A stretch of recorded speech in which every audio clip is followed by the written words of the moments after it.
दोस्तों नमस्कार।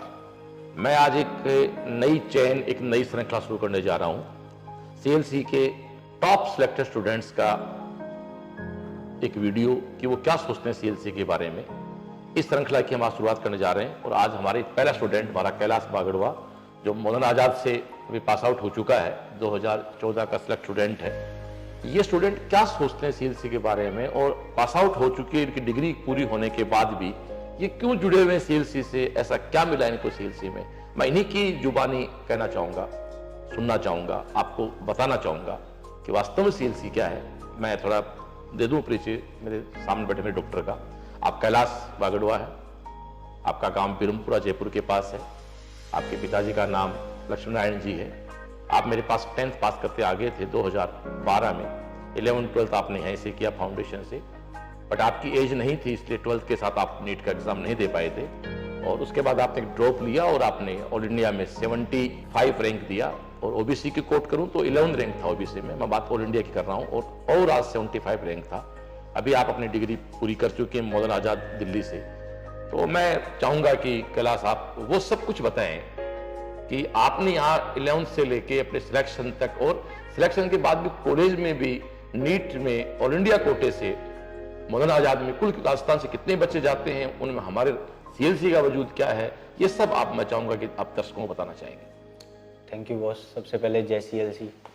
यहाँ पे आने का मेरा कोई ऐसा कोई मोटिव नहीं होता है कि मैं यहाँ पे किसी काम से आता हूँ। मैं यहाँ एक सीएलसी जो है, हम परिवार की तरह जुड़े हुए हैं, इसीलिए मैं सबसे पहले यहाँ पे आता हूँ। क्या बात है। उसके बाद सबसे पहले मैं 10th में पास आउट हुआ था, फिर मेरे पापा यहाँ पे आए थे, एक बार हमारे एडमिशन से पहले ही आए थे और उन्होंने आके यहाँ पे देखा। उनको देख के ही पहले ही लग गया था कि यहीं पे हमें इस बच्चे को पढ़ाना है।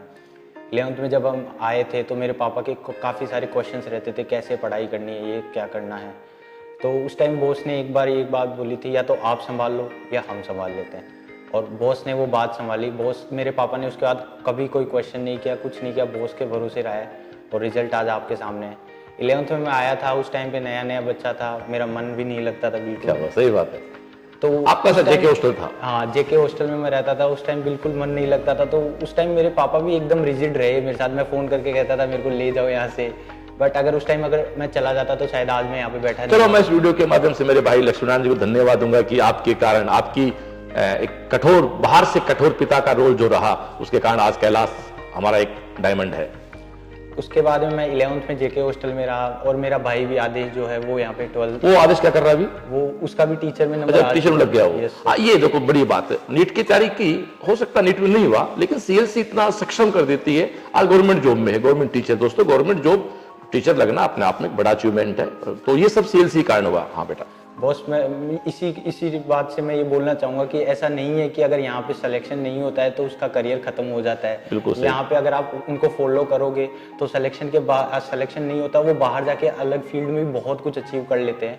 फिर उसके बाद मैं 12th में अपने भाई के साथ रहा। बॉस ने मेरे को कहा कि तू बाबा हॉस्टल में, जबकि ऐसा नहीं होता, बॉस ने मेरे को बाबा हॉस्टल में रुकवाया अपने भाई के साथ। और उस टाइम पे मेहनत की, बॉस ने फॉलो किया। और हमारे जो वार्डन होते हैं वो एकदम बच्चे की तरह हमें ट्रीट करते हैं। कौन से आपके? रामस्वरूप जी। रामस्वरूप, वाकई रामस्वरूप पे क्लिपिंग करना चाहूंगा। रामस्वरूप हमारे बच्चों का बहुत अच्छा मेंटर है। उन्होंने एकदम मुझे अपने पिता की तरह रोल निभाया। उन्होंने एकदम मुझे, कभी कभार अगर मेरा तबीयत खराब होती थी तो वो खुद चाय बना के भी मुझे दे देते थे।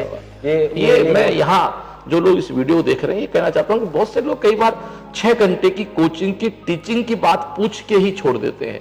दोस्तों, बच्चा किसी संस्था में आता 24 घंटे रहता है। 6 घंटे पढ़ाने का काम तो, माफी चाहता हूं, मेरी टीम बहुत अच्छा करती है, लेकिन और भी सही कर सकता होगा। मैंने कहता है कि हम ही श्रेष्ठ है, लेकिन आफ्टर 6 आवर जो 18 घंटे बचते हैं, वहां ये मेरे वार्डन्स करते हैं, मेरे केयर टेकर करते हैं, मेरी टीम के लोग करते हैं कि बच्चा बीमार है तो खुद वार्डन चाय दे रहा है। ये दोस्तों केवल घर में हो सकता है। शायद मैं सही कह रहा हूँ। आगे उसके बाद में मैं 12th में आया, तब मुझे याद है कि मैं उस टाइम पर इतना जाना माना नहीं था बिल्कुल एकदम कोचिंग में, लेकिन मेरी एक अच्छी रैंक आई थी और बॉस ने उस टाइम मेरे को इंस्पायर किया था। मेरा नाम लिया था असेंबली में।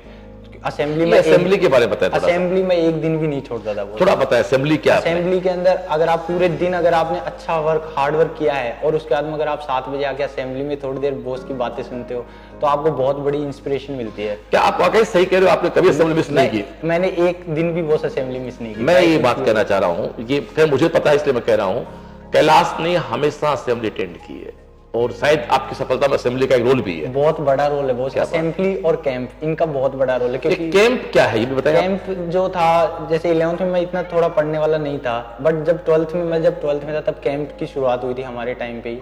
और कैंप में ये होता है कि आपकी कंटिन्यूटी बनी रहती है। मेरा क्या होता था कि मैं रूम पे 2 घंटे पढ़ लिया, फिर मैं पढ़ने का मन नहीं करता था। बट अगर आप कैंप में बैठे हो तो उस टाइम आपकी वो कंटिन्यूटी ब्रेक नहीं होती, आप 6 घंटे लगातार भी बैठ के पढ़ सकते हो। कैंप का तो बॉस बहुत बड़ा रोल रहा है मेरे। इसके अलावा आपको सीएलसी में और क्या क्या अच्छा लगा? सीएलसी में मुझे बहुत असेंबली याद आती है। मैं तो लाइव वीडियो में भी देखता रहता हूँ कई बार आपको असेंबली में, और जो आप क्लास में जाके लाइव वीडियो लेते हो, मुझे पता है प्लेटिनम गोल्ड बैच क्या होते हैं, मुझे इसीलिए पता है क्योंकि मैं वीडियो देखता हूँ। सही बात है। उसके बाद बॉस अगर आप वहां भी जाओगे, आप मौलाना आजाद जहाँ मैं पढ़ता हूँ, वहाँ पे ऑल इंडिया से जब मेरा एडमिशन हुआ था तो 2 बच्चे थे, वो दोनों के दोनों सीएलसी थे, राजस्थान के। मैं इस बात को, मैं कैलाश की बात को रिफॉर्मेट कर दूं कि मौलाना आजाद के अंदर एक स्टेट का बच्चा आता है, एक ऑल इंडिया कोटे से बच्चा आता है। ऑल इंडिया कोटे से 2014 में राजस्थान से कल 2 बच्चे गए, वो दोनों बच्चे बड़े सीएलसी के, आप और हेमंत सोनी जो एक बहुत अच्छा बच्चा है। हेमंत भी फ्रेशर था, आप भी फ्रेशर, 2 बच्चे जाते हैं। इसलिए मैं कहता हूं कि भाई सीएलसी केवल एक आंकड़ों का खेल नहीं है। तो आप और क्या मौलाना आजाद में हर साल का देते हैं? हर साल बॉस ऑल इंडिया से जो राजस्थान से बच्चे आते हैं, हर साल 60-70% बच्चे सीएलसी के। और आप दिल्ली रहते हो, लेडी हार्डिंग के बारे में कुछ आपका? लेडी हार्डिंग के अंदर तो बॉस 90% बच्चे सीएलसी अपने घर सीएलसी की रहती है। बिल्कुल से ही आती है। और आप क्या मैसेज देना चाहते हैं? सीएलसी का वहाँ पे ऐसे नाम है कि हम सीएलसी से हैं, हमें जाना जाता है कि ये सीएलसी का बच्चा है। मतलब आपका एक टाइटल है, एक टाइटल है, आपकी एक नई जात है सीएलसी। यस सर, बिल्कुल बिल्कुल। इसके अलावा आप नए बच्चे अभी तेरे ध्यान होगा, अपने 4 अप्रैल से अपने नए बैचेस स्टार्ट करने जा रहे हैं। मैं तेरे को अपडेट कर दूं, अब अपनी प्रिपरेशन 8th क्लास से स्टार्ट हो गई। आजकल 8th 9th 10th से अपना प्री फाउंडेशन स्टार्ट होता है। आप लोग 11th में आए थे तो थोड़ा सा जमाना बदल गया, तो समय के साथ संस्था और अपडेट हो गई है।